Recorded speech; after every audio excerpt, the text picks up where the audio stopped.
Hello, everyone. This is Tom Fox back for another episode, and I'm absolutely thrilled today to be visiting with Dan Mazur.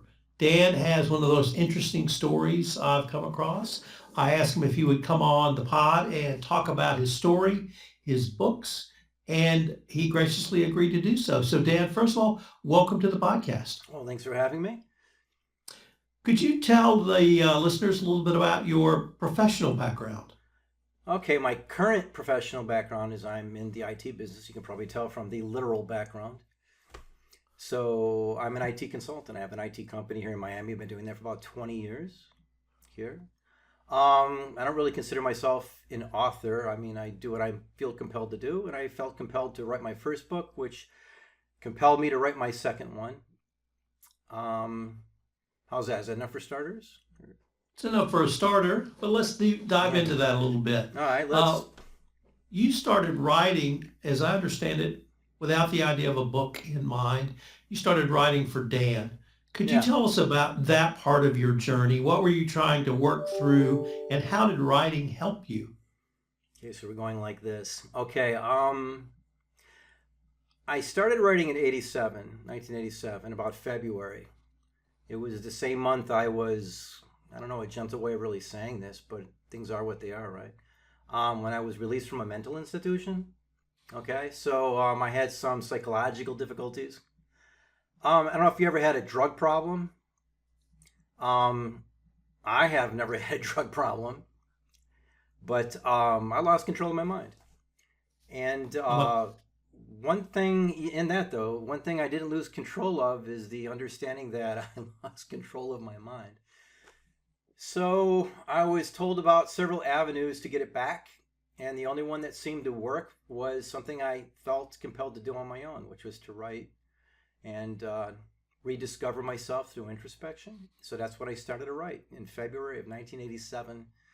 And I've been writing, well, to complete my first book for 36 years, which finished shortly after I learned of the passing of my father, who died about 3 years ago. So it looked like I had an ending to this compilation of thoughts and ideas that took shape, took form, and turned into a book. so was this a dialogue with yourself that you were recording? Was it a recitation or recordation of facts? All of the above? None of the above? As much as I could get my hands on. I mean, imagine 36 years of time of just writing. I did a lot of writing. It's total introspection. I think that I've craved dialogue all my life. I don't come from a background that was very open, where conversation was encouraged. It was more a lifestyle of kind of do as you're told and don't stir anything up, follow suit, don't embarrass us, that kind of a thing. But for whatever reason, I was always the kind of person that craved understanding. And I didn't like doing things just because I was told or just following another, even for the sake of comfort, which kind of was a choice I was at a few number of different times. But it was just complete introspection. It was something I felt I had to do on my own. I mean, I tried talking with other people.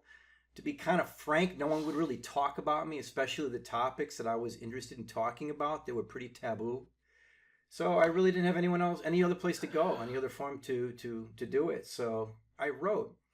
And there's something about writing when you put words on paper, especially when you're being brutally honest with yourself and you're trying to not write for joy or comfort, but to learn and discover things.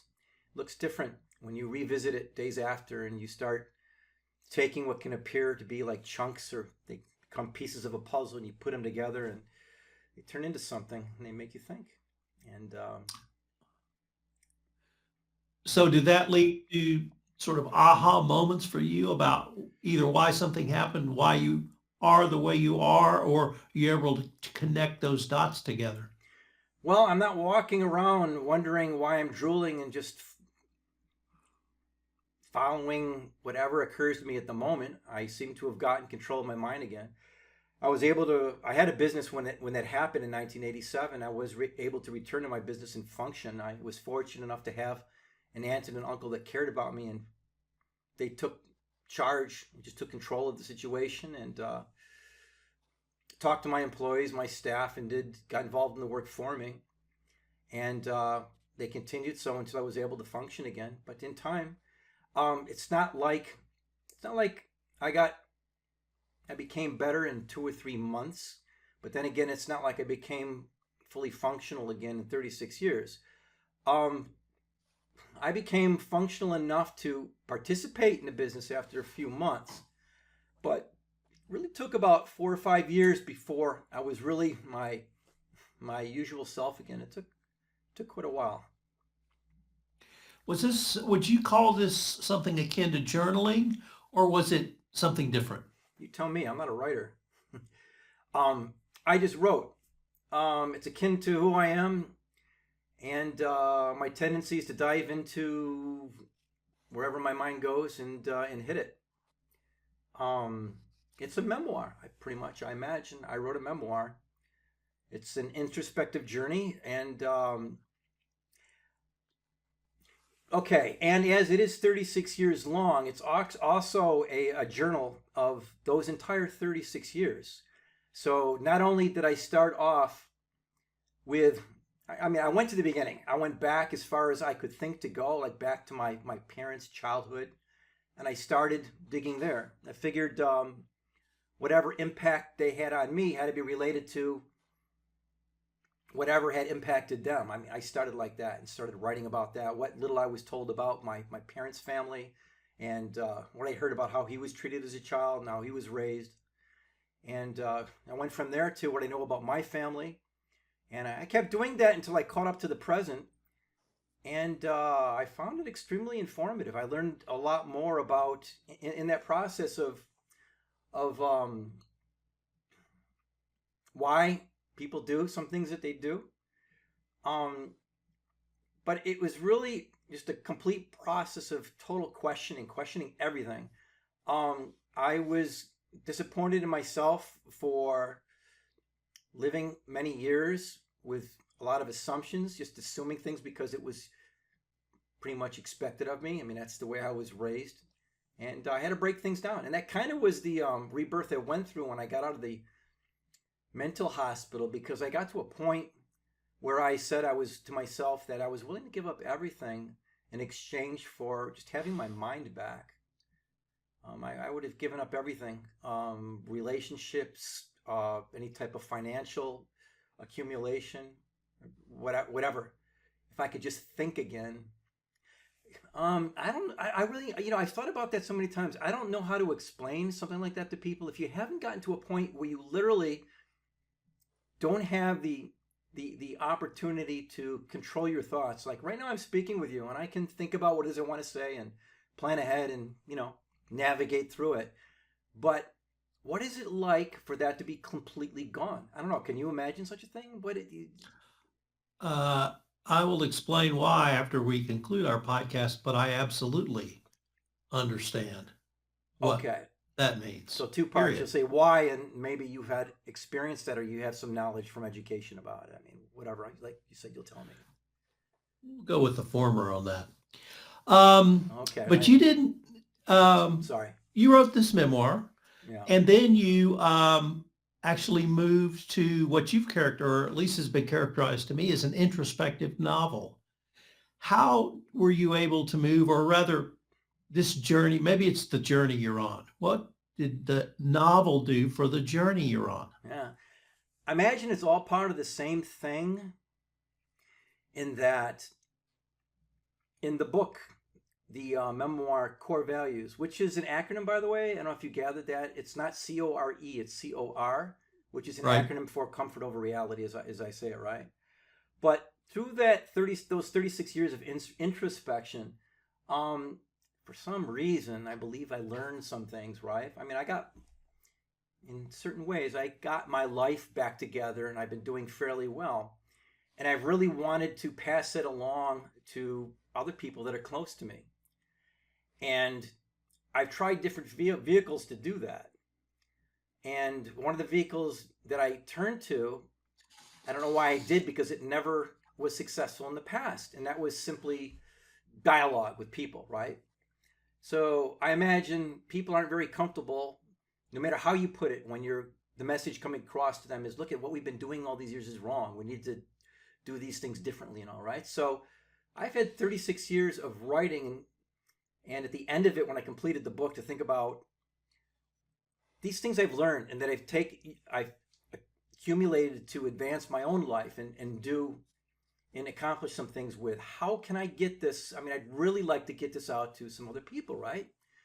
So through the process of writing and reading, I've kind of discovered the power of storytelling, right? There's an interesting power in that, and there's some interesting dynamics at play that I think, at least that's what I've experienced, because people can read stories and they can both take themselves out of situations and put them in it. So if a story is written in such a way that maybe it's not linear, where it's just written for entertainment or enthusiasm or to just spike interest, but if it's written such a way that maybe even my first book was written, my memoir, which is kind of jumping all over the place. It's not linear. It's past. It's present. I'm thinking about this, and this moment reminds me of this other moment in the past. It's kind of all over the place. So if it's written in such a way that relates to the process of introspection, instead of engaging someone in a story that's just fantasy or just interesting, I wanted to see if I could write it in a way that would engage the reader in a process.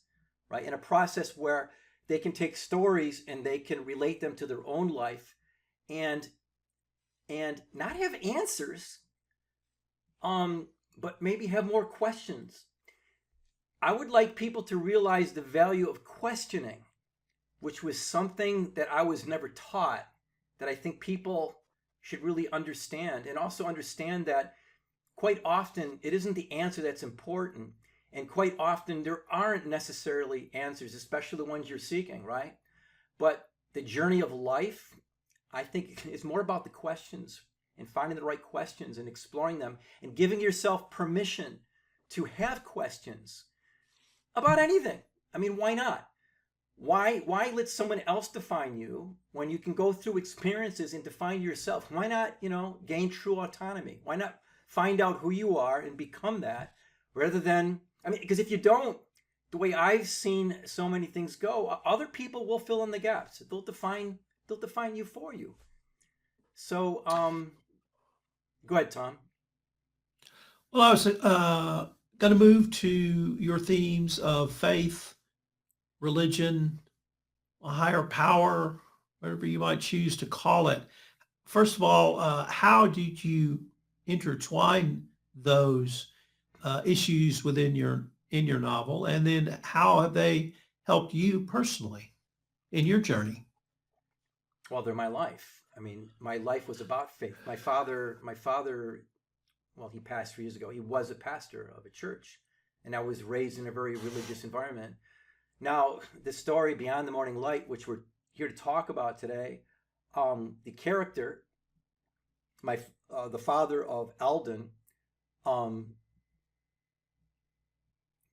to even remember his name. That Clayton. Clayton was his name in the character in the book. Now he was a businessman. He wasn't a pastor in the book, but the same dynamics were at play in this character, which very much is very parallel to my own personal story. And my father did have his own business at one time, and when I was 11 or 12, he left the business and started the church.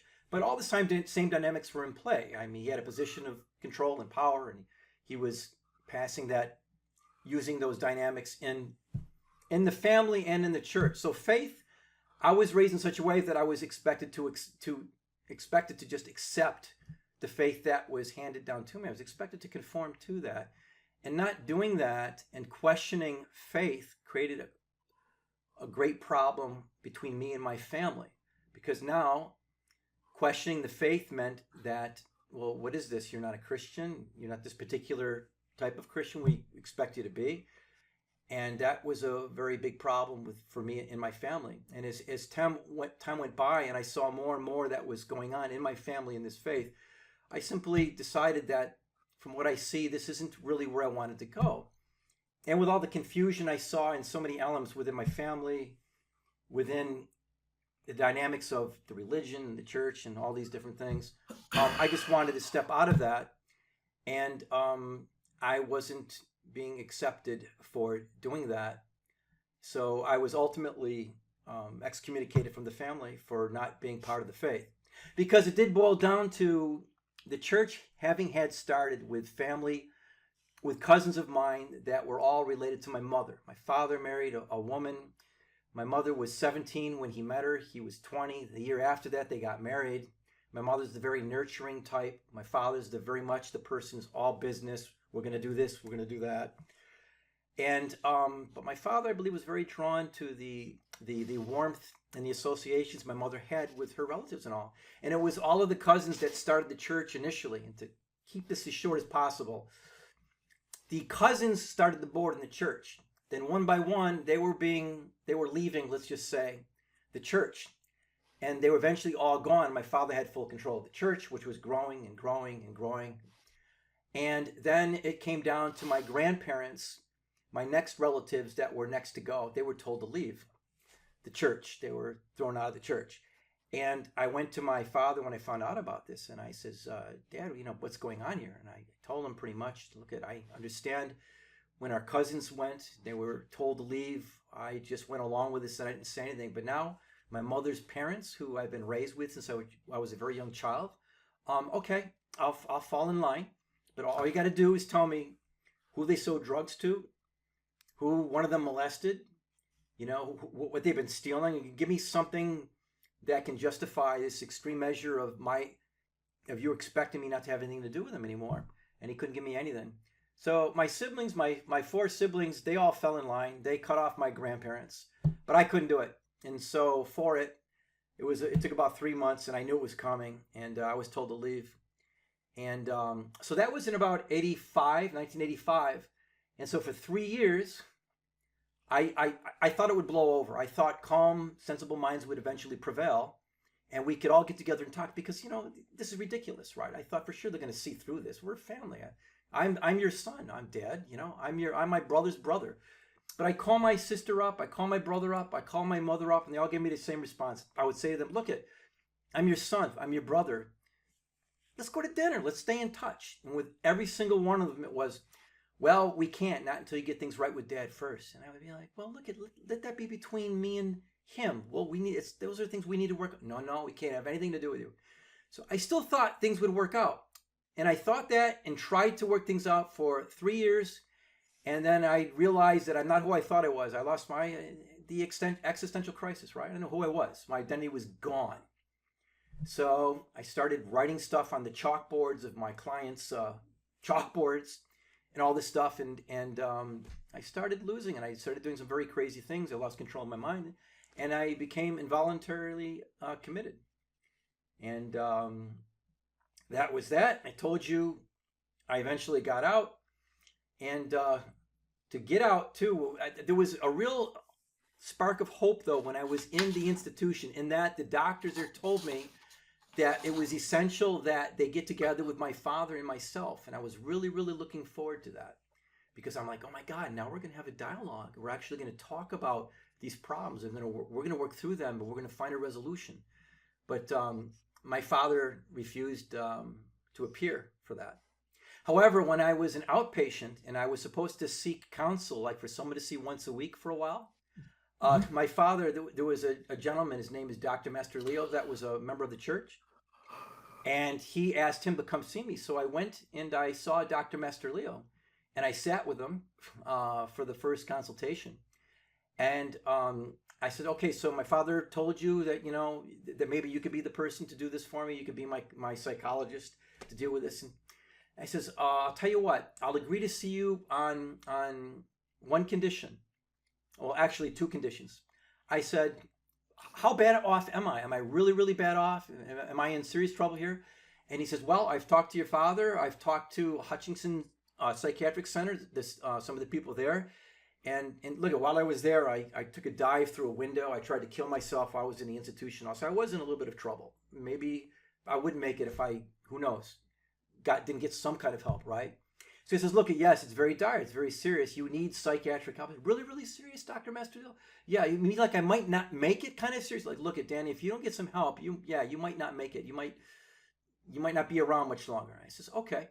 He says, I'll tell you what I'll do. I says, I'll come see you on two conditions. He's like, what's that? I says, number one, you tell my father what you told me, how important this is. I mean, he sent you here, right? And if you tell him that this is kind of a matter of life and death, you tell him. He says, yes, okay. What's the second condition? He says, the second condition is that he pay half your fee. I told him, right? Now, okay, so maybe I lied to you earlier. Maybe I said I was out of my mind, but I was conscious of at least of the idea that I needed to get my mind back and work on that. Well, there's something else I was evidently conscious of too. And that is the kind of person my father was, because I knew he wouldn't go for that. I knew this was a play of control, and I guess there's no real need to get much into that. But I told him that. It says, if he's willing to pay half of the fee, then I'll see you. He says, okay. So we left. I got my coat, departed, came back the next week, sat with him. And I says, okay, Dr. Masterfield, did you speak with my father? He says, yes. I says, did you tell him what I had told you?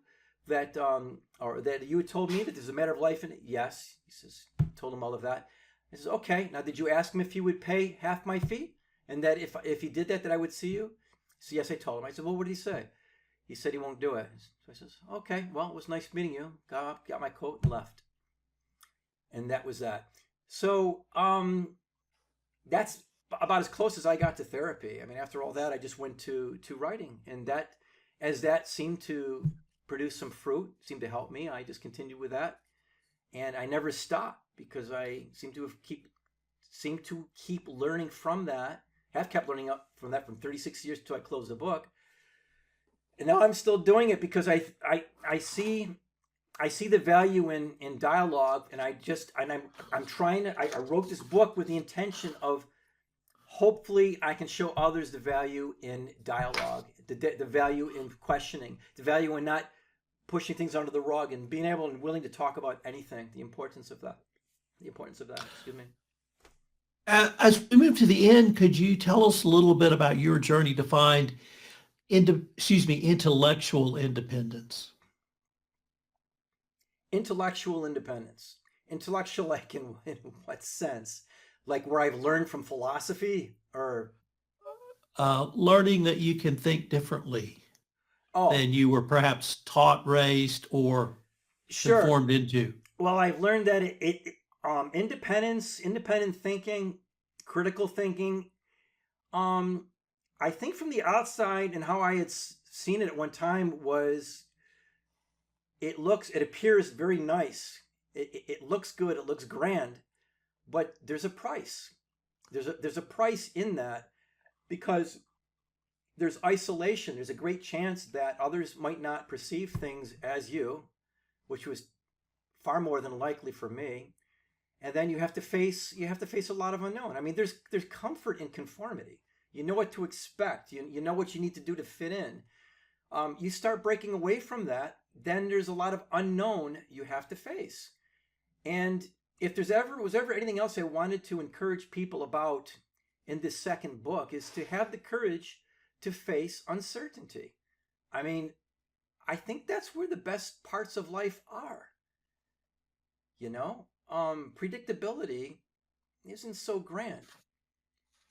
But autonomy, true autonomy, attempting true autonomy, to really desire to think on your own and to not have your identity defined for you, it's a trip. Well, Dan, unfortunately, we are near the end of our time for this episode. But before we leave, I wanted to ask you if our listeners wanted to connect with you or find out more about you or your writing, and of course, buy your books, what would be the best place or places for them to go? Well, my book, Core Values, this is the original one here. You can find this on Amazon just by putting in my name, Daniel Mazur, Daniel M-A-Z-U-R. It comes up. Or you can go to corevalues.net. Everything is there. Corevalues.net covers it, and it covers both books. Here's the other book, Beyond the Morning Light. I don't think you've seen these. So I don't know if it's bad with the light or whatever, but that's It beyond. works. Yeah. So that's the other book. Same place as Amazon. And on corevalues.net, you can, there's an email spot there. Anyone who calls me or writes me, you can have my phone number. Call, write anytime. Happy to talk with anyone and everyone. So, Well, now, Dan, I want to congratulate you on your journey, and I want to thank you for taking the time to visit with me today. And I cut you off, so what did you want to say? well, if you don't have the time to say it now, look at I'm not learning anything about you. Well, I would like to ask you really quick, Kirk or Picard? Oh, Kirk. Of course. Well, why? Why Kirk for you? That was the Star Trek I grew up with. Yeah, and it got me out of doing the dishes when I was a teenager. Yeah. And one So, more quick thing. Did you ever get back on the bicycle? uh, it shredded my legs, and about the furthest I can ride now is 20 miles. Um, in the summer I ride when I can ride early in the morning when there's no traffic, but I can't do any kind of distance anymore. Well, sorry to hear. And just lastly, I'm much more comfortable talking with other people about them than myself. So next time, or hopefully sometime, I can learn more about you. We can have a more regular type of conversation that I'm used to. I like dialogue. I don't like talking about myself too much. But I like Dan, writing. thanks. So, We will continue this conversation. all right, Tom. Thank you very much for the opportunity to speak with you and others. Okay.